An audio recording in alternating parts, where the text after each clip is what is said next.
বর্ডারে না যায় দেখেন দেখতে পাবা এখানে এটা দাঁড়িয়ে আছে ইন্ডিয়ার মধ্যে। এটা বাংলাদেশ, এটা ইন্ডিয়া। বর্ডার এলাকা চূড়া কারবারে হবে।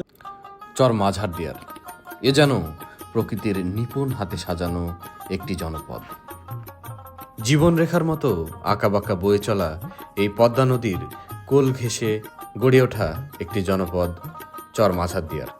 এই জনপদকে আধুনিকতা থেকে বিভক্ত করেছে একটি কাঁটাতারের বেড়া ও পদ্মা নদী। এই চরের সবুজ মাঠ, বিশাল আকাশ আর নদীর ধারের নির্মল বাতাস, প্রকৃতির অপরূপ এই সৃষ্টি যেন শহরের কোলাহল থেকে পালিয়ে আসা এক পথিকের নিখুঁত আশ্রয়।